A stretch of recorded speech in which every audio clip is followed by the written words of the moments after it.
ಆಲ್ಕೆರೆ ಗ್ರಾಮದಲ್ಲಿ ಉದ್ಘಾಟನೆ ಆಗಿರ್ತಕ್ಕಂಥದ್ದು ಬಹಳ ಸಂತೋಷದ ವಿಷಯ.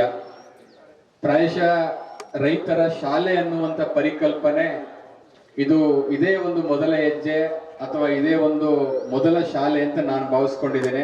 ಎಲ್ಲೂ ಕೂಡ ಈ ರೀತಿಯ ಪರಿಕಲ್ಪನೆಯಲ್ಲಿ ಶಾಲೆಗಳು ಇರ್ಲಿಕ್ಕಿಲ್ಲ. ಎಲ್ಲಾ ರೀತಿಯ ಶಾಲೆಗಳನ್ನ ನಾವು ನೋಡಿದ್ದೇವೆ. ರೈತರು ಕೂಡ ಒಂದು ರೀತಿಯಲ್ಲಿ ವಿದ್ಯಾರ್ಥಿಗಳೇ. ಯಾಕೆ ಅಂತ ಹೇಳಿದ್ರೆ ನಾವೆಲ್ಲ ಕಲಿತು ಪಠ್ಯದಲ್ಲಿರುವಂತ ಪುಸ್ತಕವನ್ನ ಓದಿ ಸಿಲೆಬಸ್ ಅನ್ನ ಓದಿ ಏನು ಸಾಧನೆ ಮಾಡಿ ಬಂದರೂ ಕೂಡ ನಮಗೆಲ್ಲರಿಗಿಂತಲೂ ಕೂಡ ನಿಜವಾದಂತ ಜ್ಞಾನವಂತರು, ನಿಜವಾದಂತ ಅನುಭವವಂತರು ಯಾರಂದ್ರೆ ನಮ್ಮ ರೈತರು. ಅವರಿಗೆ ವಿಶೇಷವಾದಂತ ಅನುಭವದ ಹಿನ್ನೆಲೆಯಲ್ಲಿ ಸಮಾಜದಲ್ಲಿ ಆಗುಹೋಗುಗಳ ಬಗ್ಗೆ, ವಿಶೇಷವಾಗಿ ಪರಿಸರದ ಬಗ್ಗೆ, ಈ ಭೂಮಿಯ ಬಗ್ಗೆ, ಬೆಳೆಯ ಬಗ್ಗೆ, ಮಳೆಯ ಬಗ್ಗೆ, ಎಲ್ಲದರ ಬಗ್ಗೆ ಕೂಡ ನಮಗಿಂತ ಅಪಾರ ಜ್ಞಾನ ಯಾರಿಗಿದೆ ಅಂದ್ರೆ ನಮ್ಮ ರೈತ ಬಾಂಧವರಿಗೆ. ಹಾಗಾಗಿ ರೈತರು ಸಹ ವಿದ್ಯಾರ್ಥಿಗಳಾಗುವುದು ಮುಖ್ಯ. ಯಾಕೆ ಅಂತ ಹೇಳಿದ್ರೆ ರೈತರು ಇವತ್ತು ನಮ್ಮ ಸಮಾಜದಲ್ಲಿ, ಆಧುನಿಕ ಪ್ರಪಂಚದಲ್ಲಿ ಇವತ್ತು 65% ಹೆಚ್ಚು ಕೃಷಿ ಇದ್ರೂ ಕೂಡ ಎಲ್ಲೋ ಒಂದ್ ಕಡೆ ರೈತರಿಗೆ ಸಿಗಬೇಕಾಗಿರುವಂತ ಪ್ರಾಧಾನ್ಯತೆ ಸಿಗ್ತಾ ಇಲ್ಲ. ರೈತರು ಬೆಳೆದಂತ ಬೆಳೆಗಳಿಗೆ ಸರಿಯಾದಂತ ಬೆಲೆಗಳು ಸಿಗ್ತಾ ಇಲ್ಲ. ಕೃಷಿಗೆ ಹೆಚ್ಚು ಒತ್ತು ಕೊಡುವ ನಿಟ್ಟಿನಲ್ಲಿ ಪ್ರತಿಯೊಬ್ಬರು ಕೂಡ ಶ್ರಮಿಸಬೇಕಾಗಿದೆ. ಹಾಗಾಗಿ ಈ ಶಾಲೆಯ ಮೂಲಕ ಎಲ್ಲಾ ರೈತ ಬಾಂಧವರು ಕೂಡ ಸೇರಿ ಇದರೊಳಗಡೆ ನಿಂತು ಕುತ್ಕೊಂಡು ರೈತರಿಗೆ ಏನೆಲ್ಲ ಆಗುಹೋಗುಗಳಿದೆ, ಬೇಡಿಕೆಗಳಿದೆ, ಭಾವನೆಗಳಿದೆ, ಅವೆಲ್ಲ ಹಂಚ್ಕೊಳ್ಳಿಕ್ಕೆ ಸಾಧ್ಯ ಆಗುತ್ತೆ. ವಿಶೇಷವಾದಂತ ತರಬೇತಿಯನ್ನು ಪಡೀಲಿಕ್ಕೆ ಸಾಧ್ಯವಾಗುತ್ತೆ. ಆ ನಿಟ್ಟಿನಲ್ಲಿ ಯಾವತ್ತೂ ಕೂಡ ರೈತರು ಇನ್ನೂ ಕೂಡ ಬೆಳಗ್ಬೇಕಾಗತ್ತೆ. ಯಾವತ್ತು ರೈತರ ಮುಖದಲ್ಲಿ ನಗು ನೋಡ್ತೇವೆ ಅವತ್ತು ಆ ಸಮಾಜ ನಗುವಿನಿಂದ, ಸಮೃದ್ಧಿಯಿಂದ ಕೂಡಿರುತ್ತೆ. ಯಾವಾಗ ರೈತರ ಮುಖದಲ್ಲಿ ನಾವು ನಗು ನೋಡಕ್ ಆಗೋದಿಲ್ಲ, ರೈತರ ಮುಖದಲ್ಲಿ ನಾವು ಕಣ್ಣೀರನ್ನು ನೋಡ್ತೀವಿ ಅಂದ್ರೆ ಆ ಸಮಾಜ ಅಭಿವೃದ್ಧಿ ಆಗಲಿಕ್ಕೆ ಸಾಧ್ಯ ಇಲ್ಲ. ಹಾಗಾಗಿ ನಾವು ಯಾವತ್ತೂ ಕೂಡ ರೈತರ ಶಕ್ತಿಯ ಬಗ್ಗೆ ಅಪಾರವಾದಂತ ಕಾಳಜಿಯನ್ನ, ಪ್ರೇಮವನ್ನ, ಅಭಿಮಾನವನ್ನ ಇಟ್ಕೊಂಡು ರೈತರನ್ನ ಉತ್ತೇಜಿಸುವಂತ ಕೆಲಸ ಕಾರ್ಯಗಳು ಆಗ್ಬೇಕು. ಪ್ರಾಯಶಃ ಇವತ್ತೆಲ್ಲ ತಾವೆಲ್ಲ ಊರವರೆಲ್ಲ ಸೇರಿ ಒಂದು ಅದ್ಭುತವಾದಂತ ಪರಿಕಲ್ಪನೆಯೊಂದಿಗೆ ಶಾಲೆಯನ್ನ ಹುಟ್ಟಾಕಿದಿರಿ. ಈ ಒಂದು ಶಾಲೆಯ ಉದ್ಘಾಟನೆಗೆ ಪರಮ ಪೂಜ್ಯ ಸ್ವಾಮೀಜಿಯವರು ಕೂಡ ಬಂದು ಆಶೀರ್ವಚನವನ್ನು ನೀಡ್ತಾ ಇದ್ದಾರೆ. ಅನೇಕ ಎಲ್ಲ ಕೂಡ ಗಣ್ಯರು ಕೂಡ ತಾವೆಲ್ಲ ಇದ್ದೀರಾ. ಹಾಗಾಗಿ ಈ ಶಾಲೆ ಒಂದು ಮಾದರಿ ಶಾಲೆ ಆಗ್ಲಿ, 10 ಊರಿನ ಜನ ಬಂದು ಈ ಶಾಲೆಯನ್ನ ನೋಡ್ಕೊಂಡೋಗಿ ನಮ್ಮೂರಲ್ಲೂ ಕೂಡ ಒಂದು ಶಾಲೆ ತೆರಿಬೇಕು, ಅದು ಯಾವ ಶಾಲೆ ಅಂದ್ರೆ ರೈತರ ಶಾಲೆ ತೆರಿಬೇಕು ಅನ್ನೋದು ಒಂದು ಮಾದರಿಯಾಗ್ಲಿ ಅಂತ ನಾನು ಆಶಿಸ್ತೇನೆ. ಹಾಗಾಗಿ ನನಗೆ ಬೇರೆ ಕಾರ್ಯಕ್ರಮ ಇರೋದ್ರಿಂದ ತುರ್ತಾಗಿ ಹೋಗ್ಬೇಕಾಗಿದೆ.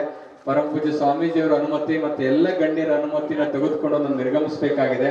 ನಾನು ಒಟ್ಟಾರೆಯಾಗಿ ನಾನು ಹೇಳೋದು ಇಷ್ಟೇನೆ. ಯಾಕೆಂದ್ರೆ ರೈತರ ಕಾರ್ಯಕ್ರಮ ಅಂತ ಹೇಳಿದ್ರೆ ಪ್ರತಿಯೊಬ್ಬರು ಕೂಡ ವಿಶೇಷವಾಗಿ ಆಸ್ಥೆಯನ್ನು ವಹಿಸ್ಬೇಕಾಗತ್ತೆ, ವಿಶೇಷವಾಗಿ ಪ್ರೋತ್ಸಾಹವನ್ನ ಕೊಡಬೇಕಾಗತ್ತೆ. ಕೇವಲ ರೈತರ ಬಗ್ಗೆ ಅನುಕಂಪವನ್ನ ತೋರಿಸಿದ್ರೆ ಸಾಕಾಗೋದಿಲ್ಲ. ರೈತರಿಗೆ ಅನುಕಂಪದ ಅವಕಾಶಗಳ ಅವಶ್ಯಕತೆ ಇಲ್ಲ, ಅನುಕಂಪದ ಅಗತ್ಯತೆ ಇಲ್ಲ. ಅನುಕಂಪದ ಜೊತೆಗೆ ರೈತರಿಗೆ ಹೆಚ್ಚು ಅವಕಾಶಗಳು ಸಿಗ್ಬೇಕು. ಅವರು ಬೆಳೆಯುವಂತ ಬೆಳೆಗೆ ಸರಿಯಾದ ಬೆಲೆ ಸಿಗ್ಬೇಕು. ರೈತರಿಗೆ ತಂತ್ರಜ್ಞಾನ ಆಧಾರಿತವಾಗಿರುವಂತಹ ಬೆಳೆಯನ್ನ ಬೆಳೆಯಲಿಕ್ಕೆ ಹೆಚ್ಚು ಪ್ರೋತ್ಸಾಹವನ್ನು ಕೊಡಬೇಕು. ಇವತ್ತು ನಮ್ಮ ಮಂಡ್ಯ ಜಿಲ್ಲೆಯಲ್ಲಿ ಒಂದು ಕೃಷಿ ಪ್ರಧಾನವಾದಂತಹ ಜಿಲ್ಲೆ ಆಗಿದ್ರು ಕೂಡ ನಮ್ಮೆಲ್ಲ ರೈತ ಬಾಂಧವರು ಕೂಡ ಕೇವಲ 2 ಬೆಳೆಗಳಿಗೆ ಮಾತ್ರ ಮನಸ್ಸನ್ನ ಕೊಡ್ತಾರೆ. ಕಬ್ಬು ಇಲ್ಲ ಅಂದ್ರೆ ಭತ್ತ, ಭತ್ತ ಇಲ್ಲ ಅಂದ್ರೆ ಕಬ್ಬು, ಕಬ್ಬು ಇಲ್ಲ ಅಂದ್ರೆ ಭತ್ತ. ಇದಕ್ಕೂ ಹೊರತಾಗಿ ಪರ್ಯಾಯ ಬೆಳೆಗಳಿದೆ. ಪರ್ಯಾಯ ಬೆಳೆಗಳನ್ನ ಬೆಳೆದ್ರೆ ಇನ್ನೂ ಹೆಚ್ಚು ಕೂಡ ಆದಾಯ ಬರುತ್ತೆ, ಉತ್ಪಾದನೆ ಹೆಚ್ಚಾಗುತ್ತೆ ಅನ್ನುವಂಥದ್ದನ್ನ ನಮ್ಮೆಲ್ಲ ರೈತ ಬಾಂಧವರಿಗೆ ತಿಳಿಸ್ಕೊಡುವಂತ ಕೆಲಸ ಕಾರ್ಯಗಳನ್ನ ಎಲ್ಲರೂ ಕೂಡ ಸಾಮಾಜಿಕವಾಗಿ ಸಂಘಟಿತರಾಗಿ ನಾವು ತಿಳಿಸ್ಬೇಕಾಗತ್ತೆ. ಎಷ್ಟೋ ಸಂದರ್ಭದಲ್ಲಿ ರೈತರಿಗೆ ಅರಿವಿನ ಕೊರತೆಯಿಂದ ಇಂದಿನಿಂದಲೂ ಯಾವ ಬೆಳೆ ಬೆಳ್ಕೊಂಡು ಬಂದಿರ್ತೀವಿ ಅದೇ ಬೆಳೆ ಬೆಳೀತಾರೆ. ಹಾಗಾಗಿ ಮಣ್ಣಿನ ಸವಕಳಿಯಿಂದ ಫಲವತ್ತತೆ ಕಡಿಮೆ ಆಗ್ತಾ ಇರುವಂತದ್ದು ನಾವು ಕಂಡಿದ್ದೇವೆ. ಈಗ ನಮ್ಮಲ್ಲಿ ಇಳುವರಿ ಕಡಿಮೆ ಆಗ್ತಾ ಇದೆ, ಕಬ್ಬಿನ ಇಳುವರಿ ಕಡಿಮೆ ಆಗ್ತಾ ಇದೆ, ಭತ್ತದ ಇಳುವರಿ ಕಡಿಮೆ ಆಗ್ತಾ ಇದೆ. ಯಾಕೆ ಅಂದ್ರೆ ಇದಕ್ಕೆಲ್ಲ ಮೂಲ ಕಾರಣ ಫಲವತ್ತತೆ. ನಾವು ಪ್ರತಿ ವರ್ಷ ನೀರನ್ನ ಹರಿಸಿ ಏನಾಗುತ್ತೆ ಅಂದ್ರೆ ಮಣ್ಣಿನ ಫಲವತ್ತತೆ ಹೋಗ್ತಾ ಇರುತ್ತೆ. ಹಾಗಾಗಿ ನಾವು ಅದ್ರ ಬಗ್ಗೆ ಯಾವ ರೀತಿ ನಾವು ಸಾವಯವ ಕೃಷಿಗೆ ಹೆಚ್ಚು ಒತ್ತು ಕೊಡಬೇಕು, ಹಸಿರೆಲೆ ಗೊಬ್ಬರವನ್ನ ಯಾವ ರೀತಿ ಬಳಕೆ ಮಾಡಬೇಕು, ರಾಸಾಯನಿಕ ಗೊಬ್ಬರವನ್ನು ಯಾವ ರೀತಿ ಕಡಿಮೆ ಮಾಡಬೇಕು. ಇವತ್ತು ಎಲ್ಲ ಬೆಳೆಗಳಿಗೂ ಕೂಡ ನಾವು ರಾಸಾಯನಿಕ ಗೊಬ್ಬರವನ್ನು ಅತಿ ಹೆಚ್ಚು ಬಳಕೆ ಮಾಡೋದ್ರಿಂದ ಮಣ್ಣಿನ ಫಲವತ್ತತೆ ಕಡಿಮೆ ಆಗ್ತಾ ಇದೆ. ಸೊ ಅದರಿಂದ ಇಳುವರಿ ಕಡಿಮೆ ಆಗ್ತಾ ಇದೆ. ರಾಸಾಯನಿಕ ಗೊಬ್ಬರಗಳನ್ನ ಕಡಿಮೆ ಮಾಡಬೇಕು ಅಂತ ಎಲ್ಲಾ ರೈತರು ಕೂಡ ಒಗ್ಗಟ್ಟಾಗಿ ಎಲ್ಲರೂ ಕೂಡ ಸಾವಯವ ಕೃಷಿ ಆಗಿರ್ಬೋದು, ಹಸಿರೆಲೆ ಗೊಬ್ಬರಕ್ಕೆ ಹೆಚ್ಚು ನಾವು ಒತ್ತು ಕೊಟ್ರೆ ಖಂಡಿತವಾಗ್ಲೂ ಕೂಡ ಒಳ್ಳೆ ಇಳುವರಿನ ತರಲಿಕ್ಕೆ ಸಾಧ್ಯ ಆಗುತ್ತೆ. ಹಾಗಾಗಿ ರೈತರ ಶಕ್ತಿಯ ಬಗ್ಗೆ ವಿಶೇಷವಾದಂತ ನಮ್ಗೆಲ್ರೂ ಕೂಡ ಅಭಿಮಾನ ಇರಬೇಕು. ಈ ದೇಶದಲ್ಲಿ ನಮಗೆ ಬಹಳ ಮುಖ್ಯವಾಗಿ 3 ಶಕ್ತಿಗಳು.